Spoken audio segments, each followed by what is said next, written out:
ராம் ராம். வாழ்க வளமுடன். Voice of காஞ்சி நேயர் அனைவருக்கும் இனிய மாலை வணக்கம். கந்த சஷ்டி கவசம் படிக்கிறதுனால என்ன நன்மை? ஒரு நிறுவனத்தில் பணி செஞ்சுட்டு இருக்கும்போது அங்கே தொழிலாளர்களை உற்சாகப்படுத்துகிற வகுப்புகள்லாம் நடத்துகிறதும் உண்டு. அது ஒரு பங்குச்சந்தை வியாபார நிறுவனமாக இருந்தது. மார்க்கெட்டிங்கில் வேலை செய்கிற முக்கியமான பகுதி என்னோட இது. அந்த உங்ககிட்ட இருக்கிற அந்த பணத்தை நீங்கள் முழிச்சுட்டு இருக்கும்போதே உங்கள் சட்டப்பையில் எடுத்து நீங்கள் நிறுவனத்துக்கு கொடுத்துடணும்.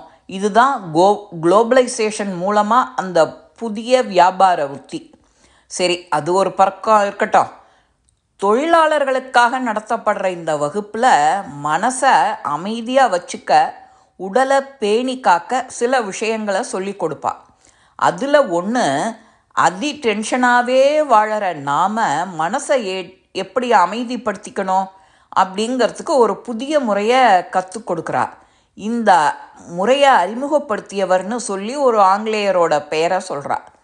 இது மனவியல் ரீதியாக அவர் கொடுக்குற இந்த பயிற்சி நல்ல பலனை கொடுத்தது அப்படின்னு சொல்லி அதையும் செய்ய சொல்கிறார். அவர் சொன்னது என்ன அப்படின்னா, முதல்ல கண்களை மெதுவாக மூடிக்கோங்க, உங்கள் வாயால் இப்போ மெதுவாக சொல்லுங்கோ அப்படின்னு ஆங்கிலத்தில் சொல்கிறார். My eyes are relax, my nose are relax, my mouth is relax, my hands are relax அப்படின்னு ஒவ்வொரு பாகத்தையும் வாயால் சொல்லி மனசால் ரிலாக்ஸ் படுத்துகிறார். இதை எல்லாம் சொல்லி முடிச்சுட்டு இப்போது கண்களை மெதுவாக திறங்கோ அப்படிங்கிறார். இப்போ உங்களுடைய மனசும் உடலும் ரிலாக்ஸாக இருக்கா அப்படின்னு எல்லார்கிட்டையும் கேட்டுக்கிறார். பின்னாடி நிகழ்ச்சியை பற்றி எல்லோர்கிட்டையும் கருத்தையும் சொல்கிறார். என்னோட டேர்ன் வந்தது. நான் சொன்னேன், சார் இது என்ன பிரமாதம், இதை நான் குழந்த பருவம் முதல்ல செஞ்சுட்டுருக்கேன் அப்படின்னு. ஆச்சரியத்தோடு பார்த்த அவர், அது எப்படி?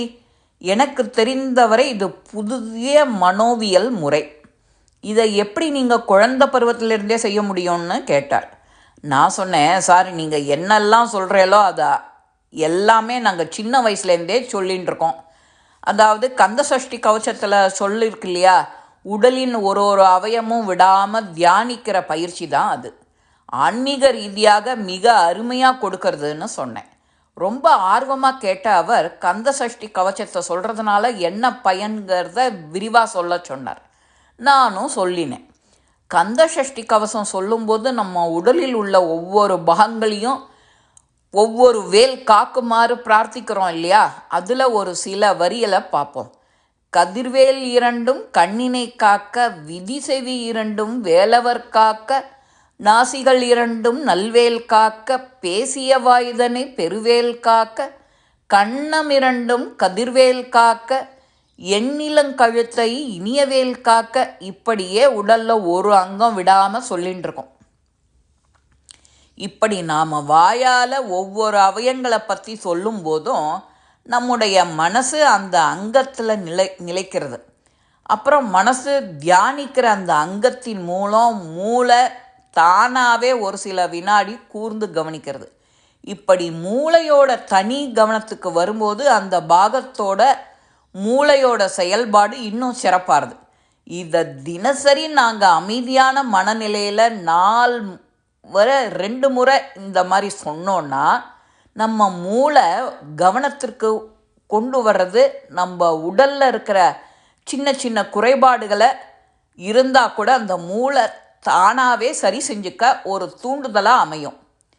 மனோவைத்திய ரீதியாக உடல் நோய்களை போக்க முடியும்னு தற்காலத்தில் ஆராய்ச்சியாளர்கள்லாம் சொல்லி கேட்கறதில்ல, அந்த மாதிரி தான் இந்த ஆராய்ச்சி அப்படின்னு சொல்லி அந்த வெள்ளைக்காரன் கண்டுபிடிச்சதா சொல்கிறத நம்ம முன்னோர்கள் ஏற்கனவே கண்டறிஞ்சது மட்டும் இல்லை, அதை பயன்படுத்தியும் வச்சுருக்கா. இந்த மனோவைத்திய முறைங்கிறது நம்ம வாழ்க்கை முறையாகவும் இருக்குது. இதனால் தினசரி நாம் கந்த சஷ்டியை சொல்லும்போது நம்ம உடலும் மூளையும் செயல்பாடு அதிகரிக்கிறதுனால இது ஒரு பாதுகாப்பு கவச்சமாக இருக்குது. இதைத்தான் கந்த சஷ்டி கவசம்னு சொல்கிறா. இந்த கவச்சத்தில் வர வரிகள்லாம் நவகோல் மகிழ்ந்து நன்மை அளித்திடும்னு ஒரு வரி இருக்குது.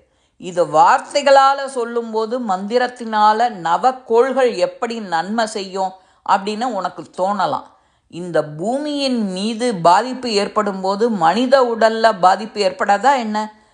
கிரகங்களோட மாற்றத்தால் நம்மளுடைய உடலில் இருக்கிற இரத்த ஓட்டம், வாத பித்தம் இது எல்லாம் பாதிப்பாருது. உடலில் ஏற்படுற எந்த ஒரு வியாதிக்கும் இதில் ஏற்படுற மாற்றம்தான் அடிப்படை. ஆனால் சஷ்டி கவசத்தை படிக்கிறது மூலமாகவே தினசரி நம்மளுடைய மூளை உடலை உற்று நோக்கி அதை தன்னைத்தானே செய்துக்கிற ஒரு கவச்சம். இதனால தான் நவக்கோள்கள் உடலில் மாறுபாடு ஏற்படுத்துகிற பாதிப்பை அதை நமக்கு ஏற்படுத்தாது. இதுதான் இதனுடைய சாரம். இந்த கந்த சஷ்டி கவசம் படிக்கிறதுனால இவ்வளவு நன்மை நமக்கு இருக்குன்னா, மூட நம்பிக்கைன்னு சொல்கிற இந்த பகுத்தறிவு மடையர்களுக்கெல்லாம் இது புரியாது. அதனால் இதனுடைய சூட்சுமங்களெல்லாம் புரிஞ்சுண்டு இதை நாம் கையில் எடுத்து தினசரி படித்தோன்னா இது மனோவியலும் அறிவியலும் இது இந்து தர்மத்தோட முக்கியமான சாராம்சம்னு நமக்கு புரியும்.